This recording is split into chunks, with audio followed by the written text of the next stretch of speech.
अगं हिराला कधी शुद्ध येईल काही सांगता येत नाही आणि आपण काय 24 तास असं इथंच थांबून राहू शकत नाही ना. आणि हे लोक आहेत की इथं. पण धैर्य सावी प्लीज ऐक माझं.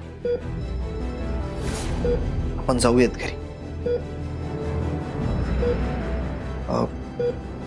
पेशंटवर नीट लक्ष ठेवा आणि तिला शुद्ध आली ना की लगेच ट्रीटमेंट घेऊन टाका. सावी चल.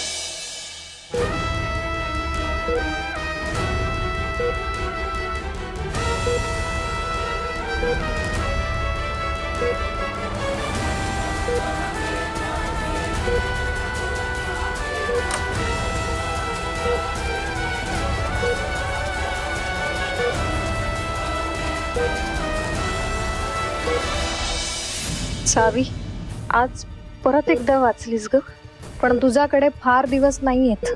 मी लवकरच इथून बाहेर पडेन आणि सगळ्यात आधी तुला संपवेन आणि मग धैर्यांच्या आयुष्यात फक्त आणि फक्त मलाच जागा असेल.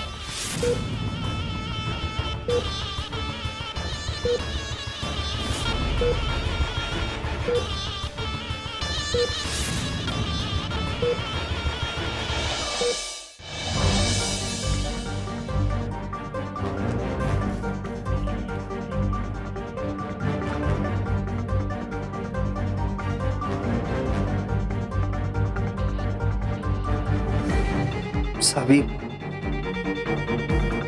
उगाच स्वतःला त्रास करून घेऊ नकोस. मग काय करू धैर्य?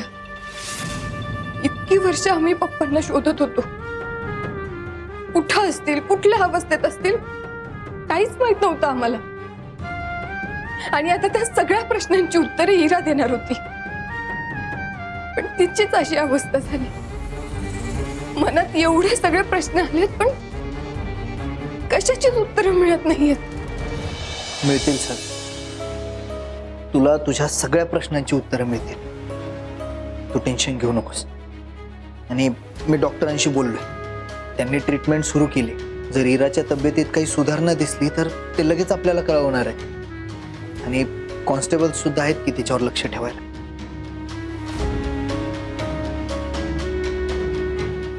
सावी या सगळ्यात तू एकटी नाहीयेस. मी आहे तुझ्यासोबत.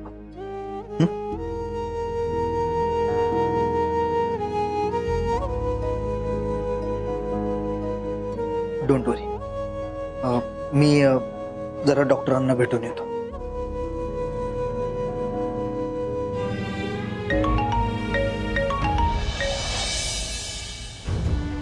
हॅलो आई, काय झालं?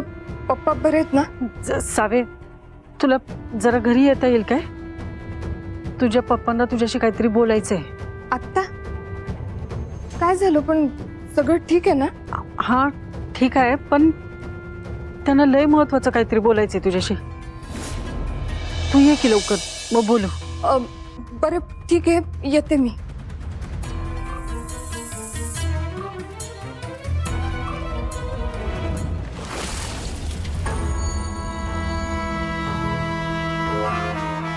या सावेला कशाला बोलवून घेतलं असेल आता घरी?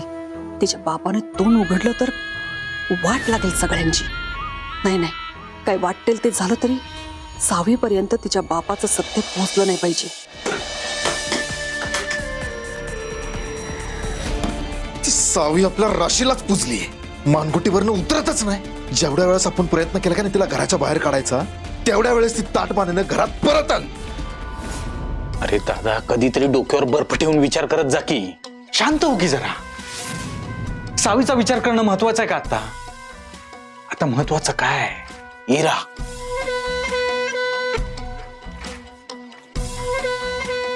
इरा काय म्हणली आठवतंय ना? पडायच्या आधी सावीच्या पायाखालची जमीन सरकवली होती तिनं. बोलवा पोलिसांना. मी तर म्हणते पोलिसांना बोलवाच.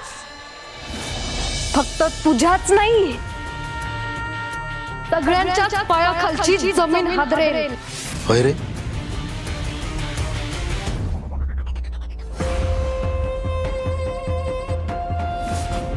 तर माझ्या टाळक्यातच नाही आलं. टाळक्यातून जाऊन कसं चालल? काहीतरी मोठं सत्य आहे जे फक्त इरालाच माहिती आहे.